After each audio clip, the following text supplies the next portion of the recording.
What happens when a loudmouth punk picks the wrong fight with a quiet man who's seen more hell than he'll ever know? Picture this. El Paso, Texas, March 31st, 2025, a Friday night at Rusty's Tavern. A gritty dive where the jukebox blares Otis Redding and the air is heavy with whiskey, smoke, and the ghosts of hard-lived lives. Ray Jackson, a 62-year-old black man. Gray hair cropped tight like he's still marching in Nam, shoulders broad as a tank. Sits alone at the bar, sipping his drink, minding his own damn business. Then the door slams open, and Travis T-Bone Caldwell, a 38-year-old bully with cash and a chip on his shoulder, storms in like he owns the place. He strides straight to Ray, smacks the bar hard enough to spill Ray's whiskey, glass tipping, ice clattering, and jabs a finger in his face. "Time's up, old man. Move or bleed," he barks, his crew of punks laughing behind him like it's a done deal. But here's the kicker. What's Travis too blind to see about this old man that's about to turn his night into a nightmare he won't forget? Hang on tight. You're gonna love what happens when the wrong man gets pushed too far. Before we roll, if you're here for a tale of grit, guts, and a punk getting his comeuppance, smash that like button. It's quick and keeps the fire alive. Want more stories like this, where the quiet ones show him who's boss? Subscribe to Story Precious and hit the bell for the latest drops. Let's keep this engine roaring. Now, here we go. The sun sank low over El Paso, Texas, on March 31st, 2025, bleeding a deep orange glow across the cracked asphalt of Rusty's Tavern parking lot, where rusted pickups and weathered Harleys sat parked in uneven lines like soldiers after a long march. A dry wind cut through the dusk, kicking up dust and carrying the sharp tang of diesel from the highway, mingling with the stale whiff of spilled beer drifting from a dented dumpster around back. Above the tavern's chipped wooden door, a neon sign sputtered, half the letters dark, the rest buzzing like a dying wasp against the fading light, casting a sickly green sheen over the gravel below. Inside, the jukebox belted out Otis Redding sitting on the dock of the bay, its soulful wail wrapping around the room like a worn-out coat, a sound that spoke to men who'd hauled their share of loads and taken their share of hits. Ray Jackson, a 62-year-old black man, sat alone at the bar, a rock-solid figure carved from decades of sweat and steel, his gray hair cropped tight like he'd never left the Army's ranks, broad shoulders straining the seams of a faded denim jacket patched with care, hands thick with scars from turning wrenches, throwing punches, and dragging wounded boys through Vietnam mud. His whiskey glass rested heavy in his grip, ice half melted into the amber liquid, glinting under a flickering Coors sign that hummed on the wall. Ray wasn't here to jaw with the regulars or chase a good time. He came to drink, to think, to drown the ghosts of a life that had swung at him hard, and he'd swung back harder. The door slammed open with a bang that shook the bottles behind the bar, a thunderclap ripping through the smoky quiet. Travis T-Bone Caldwell strutted in, 38 years old, 6'2" of lean muscle and loudmouth swagger, his scuffed cowboy boots pounding the warped floorboards like he was stomping claim to every splinter. His crew trailed him, 3 young bucks in their 20s, leather vests stretched tight over gym rat frames, eyes flashing with the reckless gleam of too much beer and too little fear. Travis ran half the auto shops in town, a bully who'd turned his daddy's oil money into a greasy little empire built on threats and bravado. To him, Rusty's was his turf, his castle, and Ray, a black man with gray hair, sitting quiet, looked like a trespasser begging to be taught a lesson. Men over 55 know that look. The punk who thinks age means you're weak, who sees a different skin color and figures you're fair game, who mistakes scars for surrender. Travis marched straight to Ray, planted a meaty hand on the bar beside him, and slammed it down hard crack, knocking Ray's whiskey glass over the edge.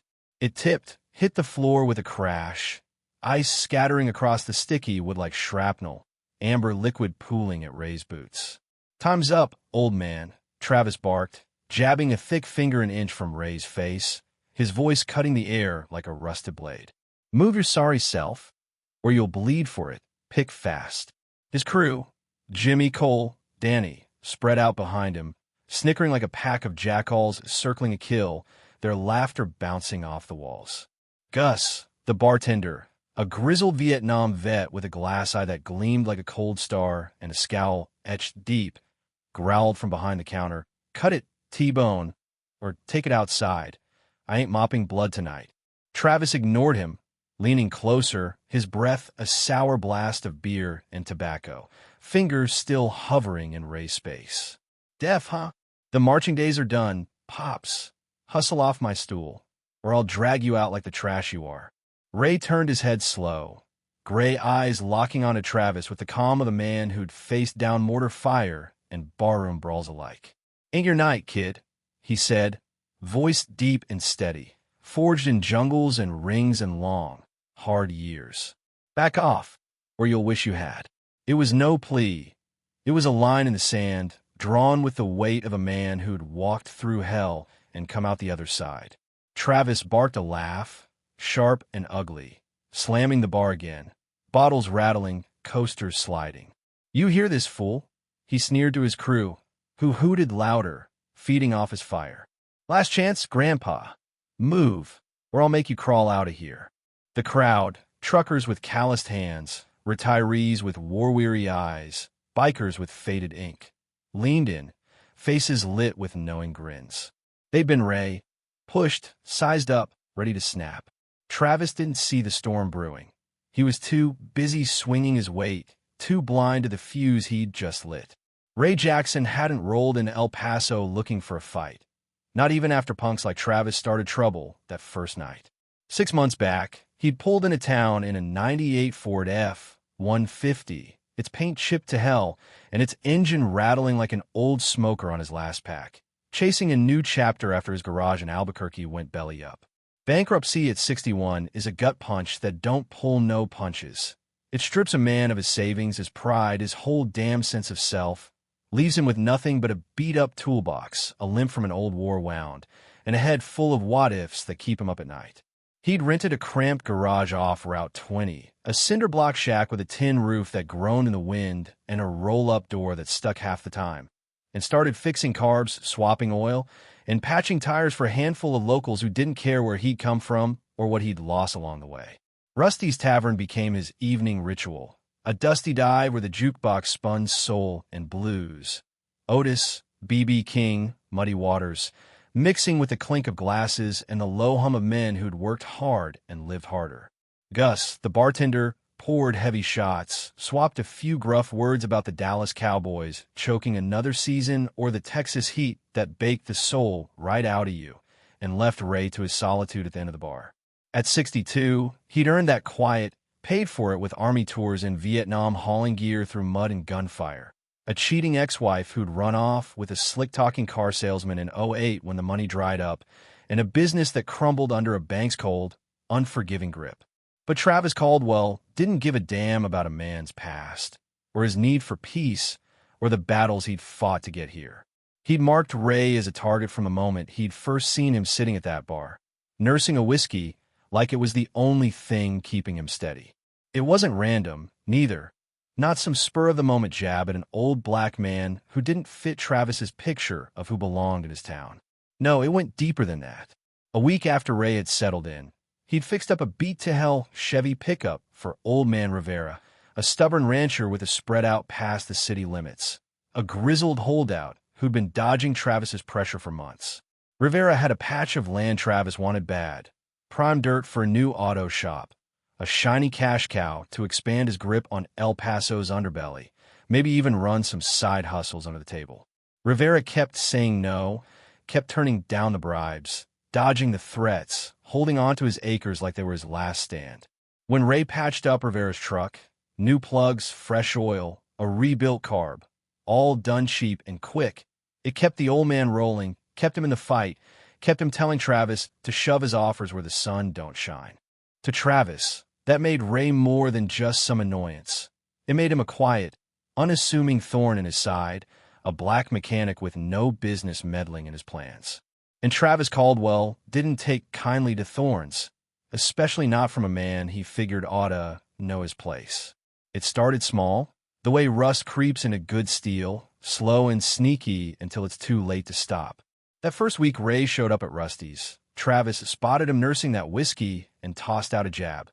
What's an old dog like you doing in my bar, huh? His crew, Jimmy, a wiry loudmouth with a chipped tooth from some bar fight he'd lost and a laugh that scraped like a bad clutch. Cole, a hulking bruiser with a shaved head and a neck thick as a tree trunk. And Danny, a twitchy kid with a knife scar under his left eye and a grin that promised chaos.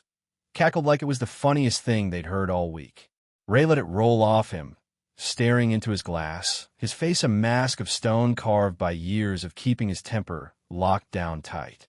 He learned decades ago, back in the army and after, that barking dogs tire themselves out if you don't give them nothing to chew on. The bar chuckled nervously, some regulars shaking their heads, others glancing away into their drinks, but no one stepped up. That's the code at Rusty's. Every man fights his own battles, sinks or swims on his own terms, and you don't stick your nose in unless you're ready to bleed for it. Travis didn't quit, though. He wasn't the quitting type, not when he had an audience and a point to prove. Over the weeks, the taunts grew sharper, meaner, more personal, digging in Ray like a knife, looking for a soft spot. That jacket from the thrift store, Pops? Jimmy sneered one night, tossing a handful of peanuts at Ray's back as he limped across the bar to the jukebox, his bad knee stiff from a long day bent over engines under the Texas sun. Cole accidentally bumped him hard exiting the bar a few nights later, shoulder-checking him into a wobbly table with a muttered, "Move it, Grandpa," and a smirk that begged for a fist to wipe it clean off his face. Travis took it further, tripped Ray on the way to the bathroom one Tuesday, laughing loud as Ray caught himself on a chair, his knee buckling for a split second before he straightened up, silent as ever. He mocked Ray's army limp, calling it a war dance to his crew's delight, spread word around town that Ray was a broke drunk living off handouts, too old and too black to matter in a place like El Paso. "He's stinking up my town," Travis would say, loud enough for Ray to hear across the bar, his crew nodding like trained dogs, their laughter bouncing off the walls. It was punishment, plain and simple. Punishment for Rivera's truck, for Ray's quiet defiance, for daring to exist in Travis's kingdom without bowing down.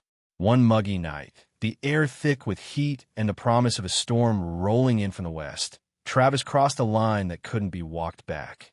Ray was at the bar, sipping slow, the jukebox playing B.B. King's "The Thrill Is Gone," its mournful guitar curling around the room like a memory of better days. Travis swaggered over, leaned in close, his shadow falling across Ray's glass like a dark cloud blotting out the sun. "You're stinking up my turf, old man," he growled, voice thick with menace and the sour tang of too many beers. "Time you crawl back to whatever hole you crawled out of, or I'll bury you there myself and save you the trip." He snatched Ray's denim jacket off the stool beside him, tossed it to the floor with a flick of his wrist, and stomped it with a muddy boot, grinding the heel in deep, leaving a smear of dirt across the faded blue fabric like a brand. The bar hushed, a dozen pairs of eyes flicking between them like they were watching a fuse burn down to the powder keg. Gus snapped from behind the counter. "Enough, T-Bone. Leave it be. I ain't cleaning up your mess tonight," his glass eye glinting in the dim light, his good eye narrowed to a slit. But Travis just laughed, a sharp, ugly sound that echoed off the tavern's smoke-stained walls. "What's he gonna do, Gus? Pray me away? Sing me a hymn? Look at him, pathetic old fool." Ray stood slow, deliberate, his bad knee creaking as he bent to pick up his jacket from the floor. He dusted it off with careful hands, folding it over his arm like it was a flag he'd carried through hell and back, then turned and walked out, silent, steady, a volcano capped tight under a steel lid that was starting to crack at the edges. The bar watched him go, some muttering under their breath. "Man's got patience, T-Bone's asking for it." Others shaking their heads, but no one followed. Outside, he climbed into his truck, the engine sputtering to life with a cough and a rumble, and drove the 5 miles back to his rented shack, knuckles white on the wheel, jaw clenched so hard his teeth ached under the strain. Inside, the old fire flickered hot. He could feel it, the itch in his fists, the rhythm of a fight begging to break free, the beat of a drum he'd marched to long ago.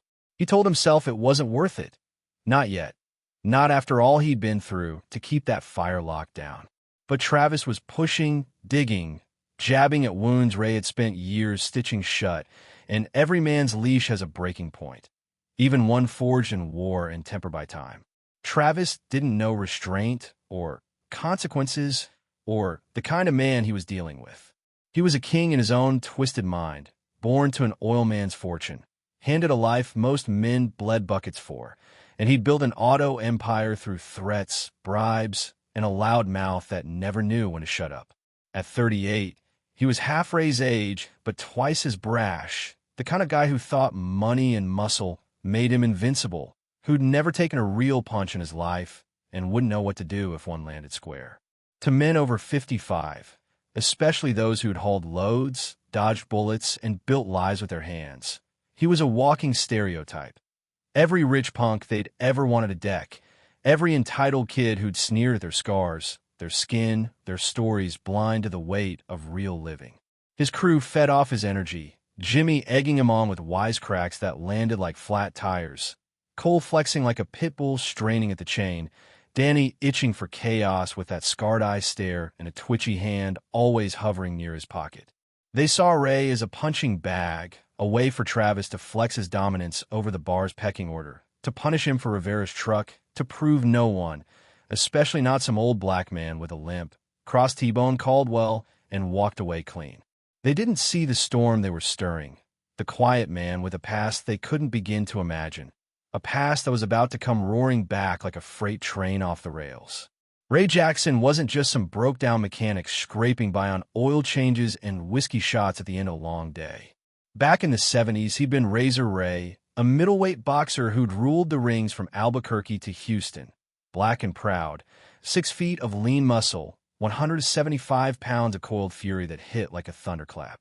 He'd fought 42 pro bouts, won 36, 28 by knockout, his name whispered in smoky gyms and backroom bars where men bet their last dollars on blood and sweat. His left hook was a legend, a sledgehammer that dropped opponents cold in their tracks. His jab, lightning quick, snapping heads back like they were on springs. He'd sparred with contenders twice his size, danced with heavyweights who outweighed him by 50 pounds, taken punches that would have floored a bull, and kept coming, grinning through the blood with a fire in his eyes that said he was born for the fight. But Ray wasn't just a boxer. He'd been a soldier too, drafted into Vietnam at 19, hauling gear through jungles thick with mud and gunfire, fists ready when the bullets stopped flying. He'd come home with a Purple Heart, a limp from a shrapnel hit to the knee, and a quiet pride that didn't need no parade. That knee blew out for good in a title fight at 40. Ligaments shredded, doctor warning he'd be hobbling forever if he pushed it any further. So he hung up the gloves, traded the ring for a garage, turned his hands to fixing engines instead of breaking jaws, but the skills never left him. They stayed buried deep, sharp as a blade, waiting for the day they'd be needed again. He didn't talk about it, didn't need to strut it around like some young fool looking for a pat on the back. Men over 55, especially those who'd seen the world, carried its weight. Don't brag. They carry their past in their bones and let it show when the time's right. After the knee gave out, Ray built a life fixing cars, marrying a woman named Linda who'd stuck by him through the lean years until the money dried up in '08. She left him for a slick-talking car salesman with a new Cadillac and a fat wallet, taking the house, the dog, a scrappy mutt named Duke Ray loved more than he'd admit, and the last shred of his trust with her when she walked out the door. The divorce hit harder than any punch he'd ever taken in the ring, left him hollowed out, but boxing stayed with him like a shadow he couldn't shake, a quiet companion through the long nights. In his garage, alone with the crickets chirping outside and the hum of a bare bulb swinging overhead, he'd tape his hands, old wraps yellowed with sweat and time, and work the heavy bag until his shirt clung wet to his back and his breath came in ragged, heaving gasps. Soul music blared from an old radio. Otis Redding, Sam Cooke, Muddy Waters, its rhythm matching the thump of his fists against leather. Shadowboxing kept his footwork alive, even with the limps slowing him down. Mitt drills with a neighbor's kid, a scrappy 16-year-old who'd found an old fight poster in Ray's toolbox and begged to learn. Kept his timing crisp. At 62, he wasn't the razor of 75, reflexes dulled by age, wind shorter, that damn knee aching when the weather turned cold or the rain rolled in. But the muscle memory was there, a rattlesnake coiled tight, ready to strike if the cage door swung open. That last fight haunted him like a ghost that wouldn't quit, a shadow that followed him from Albuquerque to El Paso. 15 years back, in a dive bar not unlike Rusty's, a loudmouth, big guy drunk, maybe 30, had pushed too far. Called Ray a has-been, a washed-up nobody who'd never amounted to nothing, then swung first with a wild haymaker that missed by a country mile.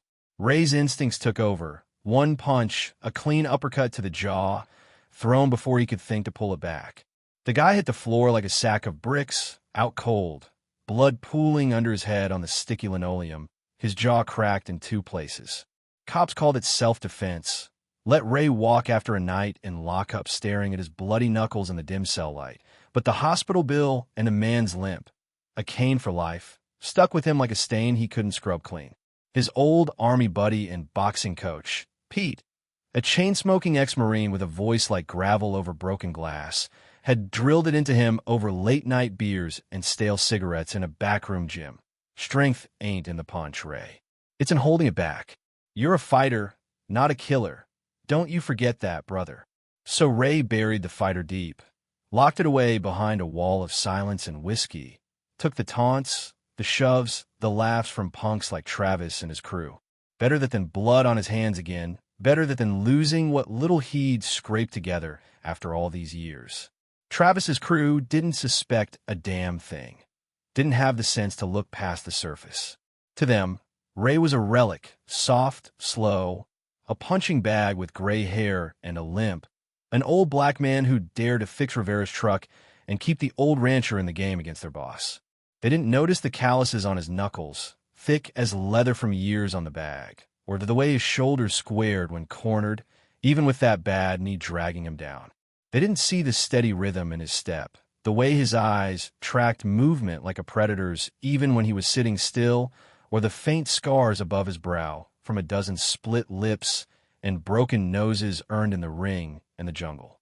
They didn't know he'd broken jaws for a living, knocked out men twice their size with a grin, hauled wounded boys through gunfire with that same steady calm. They didn't know he still hit the heavy bag every night after their nonsense, pounding leather until his shirt soaked through and his pulse thundered in his ears. Not for pride, not for glory, but to keep the demons at bay, to keep the razor caged where it belonged. Ray would come home from Rusty's, park the truck in the gravel drive with a crunch, and head straight to the garage, taping his hands in the dark, soul music blaring, imagining faces like Travis's, Jimmy's, Cole's, Danny's. He didn't want to fight. Lord knows he'd promised himself he wouldn't. Not again, but deep down he knew. If pushed too far, the old razor could still cut deep, and the blood would be on someone else's hands this time. That Friday night at Rusty's was a powder keg with a lit fuse, and Travis's bar-slamming, whiskey-spilling stunt was the spark that set it off. He'd been jabbing that finger too long, barking too loud, his crew laughing too hard. Ray caught Travis's wrist mid-air as he pointed again, twisted it just enough to draw a sharp, involuntary yelp from the younger man's throat, a sound that cut through the bar like a whip crack, then let go with a flick of his hand, like he was tossing aside a piece of trash not worth his time. The bar went graveyard quiet, the jukebox's soulful hum fading into a distant echo as every eye locked on the scene. Bottles stopped clinking, conversations died, even the flies seemed to hold their breath. Travis's face flushed crimson. Humiliation wasn't in his playbook, and Ray's calm defiance lit a fire under his pride that burned hot and wild, hotter than the Texas sun at noon. "You're done, old man," he spat, his voice trembling with rage, his eyes darting to his crew like a cornered dog calling for the pack. He nodded sharp to Cole and Jimmy, his voice a snarl. "Get him. Now, teach him who runs this place." Cole charged first, a freight train in a leather vest, all 250 pounds of him barreling forward with a haymaker aimed square at Ray's jaw, the kind of wild swing that could crack a skull if it landed clean. Ray ducked smooth as silk, his bad knee creaking but holding steady under him, and snapped a jab into Cole's nose, crack, like a hammer shattering a pane of glass. Blood sprayed across the bar, a red mist catching the flickering light. Cole staggered back, clutching his face with both hands, eyes watering, a low groan rumbling from his chest as he sank to one knee, dazed and dripping. Jimmy came next, swinging wild like a drunk cowboy in a barroom brawl, all fury and no form, his chipped tooth grin twisting into a snarl as he lunged. Ray sidestepped, quick despite the limp, and hooked a left to Jimmy's gut, short, sharp, brutal, a punch that drove the air out of him in a wheezing gasp. The kid folded, dropping to his knees, grasping at his stomach like he'd been hit by a truck, his laughter choking off into a pitiful cough. 2 down in 10 seconds, and the bar silence broke. Low murmurs rippling through the crowd, the old-timers grinning wide, teeth yellowed by years of coffee and smokes, their eyes gleaming with the thrill of it. This was their story, the young buck learning respect the hard way, a rite of passage they'd all cheered in their own rough days, back when fists settled scores and words meant something. Travis froze, his mouth half open, eyes darting between his fallen boys like he couldn't believe the scene unfolding in front of him, his kingdom crumbling faster than a house of cards in a windstorm. "What the hell?" he started, but before he could finish, Danny yanked a switchblade from his boot, flicking it open with a snick that cut through the tension like a gunshot through the night. He lunged low and fast, aiming for Ray's gut, his scarred eye glinting with a manic edge, his grin twisting into something feral. Ray's ring instincts flared, years dodging shivs and back-alley spars, fists in smoky gyms, nights when the crowd roared for blood and the jungle echoed with screams. He grabbed a bar stool by its chipped wooden leg, swung it hard into Danny's shins, a dull thud of wood on bone echoing in the hush like a drumbeat.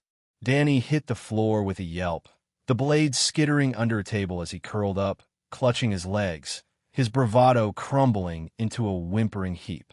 Ray loomed over him, gray eyes cold as a desert night, voice steady and low. "Stay down, boy, or I'll make sure you don't get up. Your choice." Danny nodded fast, his hands trembling, his fight gone like smoke in the wind. The bar erupted. Cheers, hoots, fists pounding tables like war drums shaking the walls. "Give him hell, Ray," yelled a grizzled biker with a ZZ-top beard and a Harley patch, his voice raspy from decades of Marlboros and road dust. "Show him, brother," hollered a trucker in a faded flannel, slamming his bottle down hard enough to crack the glass, beer foam spilling over his knuckles. Travis stood alone now, his crew scattered like leaves in a storm, pride warring with fear in his wide, bloodshot eyes. "You think you're tough?" he snarled, his voice cracking, desperation seeping through the bravado like water through a busted dam. He charged like a wounded bull, fists cocked high, aiming to take Ray down with sheer force, boots pounding the floor. Ray didn't flinch, not a twitch, not a blink, not a hint of doubt. He slipped the punch, Travis's fist whistling past his ear, then grabbed the arm mid-swing, spun him hard into the bar, and pinned him face down against the scratched wood, his elbow pressing firm on Travis's neck. The younger man thrashed, boots scraping the floor, grunting and cursing, but Ray's grip was iron, decades of muscle honed by leather, sweat, and survival locking him in place like a vice. Ray leaned in close, his breath hot against Travis's ear, his voice a low hiss that cut deeper than any blade. "I broke punks like you before you were even born, kid. You're nothing but noise." The words landed like a sledgehammer, shattering Travis's pride, his bravado, his whole damn world in one brutal blow. Travis froze, his body going slack under Ray's hold, his breath coming in short, ragged gasps as the truth sank in. He wasn't king, never had been, not here, not now, not against a man who'd seen hell and walked out the other side. Ray held him there a beat longer, letting the weight of it settle, letting the bar see it, then let go with a shove that sent Travis stumbling back. Travis caught himself on a table, panting, his eyes wide with something new. Fear, raw and naked, replacing the fury that had fueled him all night. The crowd stayed silent, watching, waiting as Ray straightened up, dusting his hands on his jeans like he'd just finished tuning an engine. Simple, done, no fuss. Gus slid a fresh whiskey across the bar, the glass scraping the wood with a soft screech. "On the house, Ray," he muttered, a rare grin cracking his stone face, his glass eye catching the light like a badge of honor. Ray nodded, took it, and sat back down, the stool creaking under his weight. The fight was over, but the air thrummed with a message that hung heavy. Push the wrong man, and you'll fall hard. And Ray Jackson was the wrong damn man. Travis didn't show his face at Rusty's for weeks after that night. And when word finally trickled back, it wasn't the same man who'd walked in like he owned the joint. The story tore through El Paso like a dust storm kicking up off the desert flats. The old black mechanic, a vet with a boxer's soul, had dismantled T-Bone Caldwell and his boys like they were paper dolls caught in a barroom breeze. Cole's nose stayed crooked, a permanent dent he hid behind a wad of bloody napkins for days, swearing under his breath every time he caught his reflection. Jimmy sulked around town, his ego bruised worse than his gut, avoiding eye contact with anyone who'd been there to see him hit the floor. Danny hobbled on bruised shins for a week, his switchblade lost to some regular's boot, his twitchy grin replaced by a skittish flinch whenever someone moved too fast. Travis's auto empire didn't collapse overnight. Cars still rolled in for oil changes and tire swaps at his shops. But his strut was gone, replaced by a hunched shuffle when he dared show up downtown, his eyes darting like a whipped dog's looking for the next blow. His crew scattered, licking their wounds, their king dethroned in a single, brutal reckoning that left them all rethinking their place in the pecking order. It didn't end with just shame, though, not for Travis. Old Man Rivera's truck kept running, kept him saying no to Travis's threats, kept that land out of reach. A week after the fight, a for sale sign went up on Travis's smallest shop, a rundown joint on the edge of town he'd been using to stash cash and run side deals. Gus heard through the grapevine that Travis had packed up and left El Paso entirely, tail tucked between his legs, selling off what he could to some out-of-town buyer with more money than brains. Rivera dropped by Ray's garage a few days later, leaned on his cane, and tipped his weathered Stetson with a grin that creased his sun-baked face. "Heard you put that loudmouth in his place. Jackson," he rasped, voice dry as the desert wind that whipped through his fields. "Owe you a cold one, or 10. That truck's still purring like a cat caws of you." Ray just grunted, wiping oil off his hands with a rag, and went back to his work, the faint hint of a smile tugging his lip. He didn't need thanks. He'd done it for himself. Not Rivera, not the bar, not anybody but the man he saw in the mirror every morning. At Rusty's, the air shifted after that night, like a storm had passed and left everything cleaner, clearer. Men nodded at Ray when he walked in, their eyes carrying a quiet respect. Truckers with sunburned forearms and grease under their nails, bikers with faded ink curling up their arms, retirees with war stories etched into the lines of their faces. They offered drinks he waved off with a grunt. "Appreciate it, but I'm good," and swapped tales about the fight over their beers, turning it into something bigger with each telling, like a fish story that grows with every cast.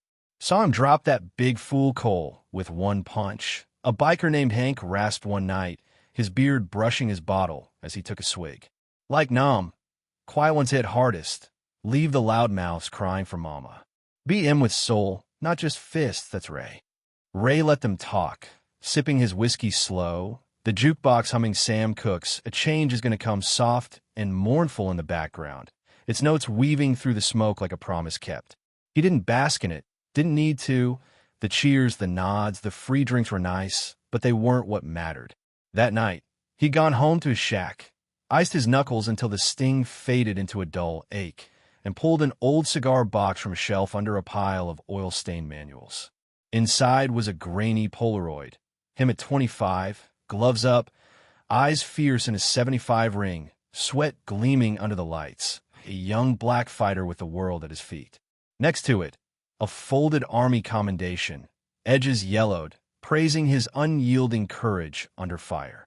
He'd end it clean, no hospital runs, no cuffs this time.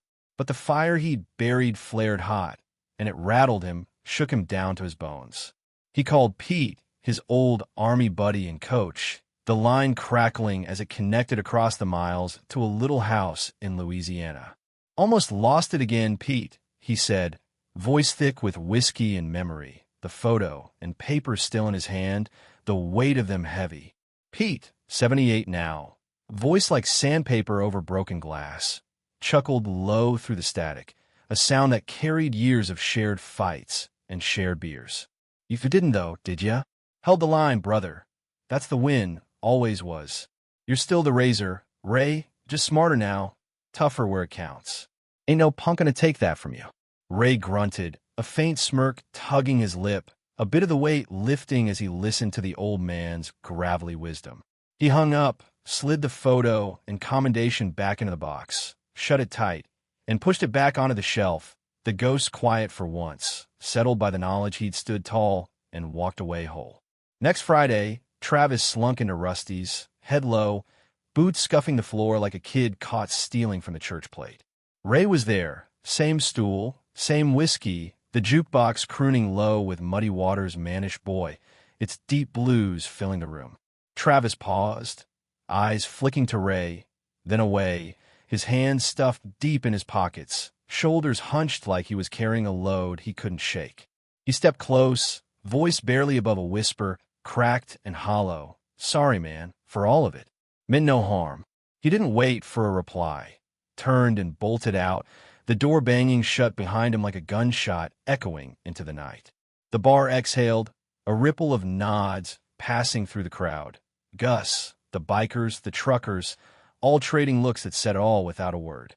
For men over 55, it was poetry. The bully humbled, the quiet guy standing tall, not with bloodlust, but with grit earned over decades of scars, silence, and soul. Gus poured Ray another, free again, the glass sliding smooth across the bar. You're a damn ghost story now, Jackson, he said, a rare grin tugging his scarred lip, his glass eye glinting like a metal. Ray smirked faintly, sipped slow, and let the music fill the quiet, the weight of the night lifting off his shoulders like a storm cloud breaking into clear sky. Days later, Ray was back in his garage, wrenching a carburetor under a flickering bulb, the smell of oil and metal thick in the air, the Texas heat pressing through the tin walls like a heavy hand. A kid, maybe 19, lanky, with a beat-up Schwinn bike, rolled up, leaning on the handlebars, his eyes wide under a mop of sweaty hair. Heard you took down T-Bone, he said, voice cracking with excitement, a grin splitting his face. That true? Can you teach me how to fight like that? Be a badass like you? Ray wiped his hands on a rag, studied the kid's eager face, bright eyes, no scars yet, a life still untested by the world's rough edges. Ain't about fighting, son, he said finally, voice low but firm, carrying the weight of years and wars and rings. It's about knowing when not to, when to walk, when to stand. Fists don't make you a man, kid. Choosing when to use them does. Took me a long time to learn that, and I got the limp to prove it. The kid nodded, unsure but listening, then pedaled off into the dusk, tires crunching gravel under a fading sun. Ray turned back to the engine, a faint peace settling into his chest like a long, slow exhale after a hard day's march. He'd buried the razor again, but he'd proven it still had teeth when it mattered, and that was enough for him. A week after that, Ray sat at Rusty's, the bar humming with its usual Friday night buzz. Laughter, clinking glasses, the jukebox spinning Otis Redding again. These arms of mine, weaving through the smoke. Hank, the biker, clapped him on the shoulder as he passed, his grip firm, steady. Knew you had it in ya, brother, he rasped, voice rough from years of smoke and open roads. Reminded me of Nam, quiet ones hit hardest, leave the loudmouths crying. You beat him with soul, Ray, pure soul. Ray grunted, half a smile tugging his lip, the warmth of it sinking in. Just wanted my drink in peace, Hank. Guess some folks gotta learn the hard way. Hank laughed, a dry cackle that shook his beard, and raised his bottle high. To peace, then, and to punks learning their damn place. The bar toasted, glasses clinking in a rough chorus that rang out like a victory bell, and Ray let it wash over him, the sound blending with the music, the smoke, the weight of a life well lived. He didn't need the cheers, didn't need the tales growing taller with each telling. He'd fought for something smaller, truer, the right to sit, drink, and be left the hell alone. A simple thing, but one worth standing for, worth every scar he carried. Lesson learned from the story. So what's the takeaway from Ray Jackson putting Travis T-Bone Caldwell in the dirt? It ain't about throwing the hardest punch. It's about knowing when to throw it. Ray, a black man who'd hauled gear through Nam and knocked out punks in the ring, didn't need to prove a damn thing until some loudmouth crossed the line. Life's gonna shove you around, test your grit, toss fools like Travis in your face thinking they own the world. The lesson? You don't gotta swing at every jab. Just be ready to drop a hammer when it counts. Real strength's in the scars you carry and the calm you keep, not the noise you make. That's what a man learns after 55. Ray lived it, and Travis found out the hard way. If Ray's beatdown of T-Bone got your blood pumping, stick around, brothers. Hit that like button if you're all in for seeing a quiet vet school of punk. It's free and keeps these tales alive. Want more stories of grit, soul, and the old guard showing the young bucks what's what? Subscribe to Story Precious and smack that bell. New videos drop hot every week, and you won't want to miss a single one. Join the crew, raise a glass, and let's keep the good fights rolling, because men like Ray, they're the stories worth telling.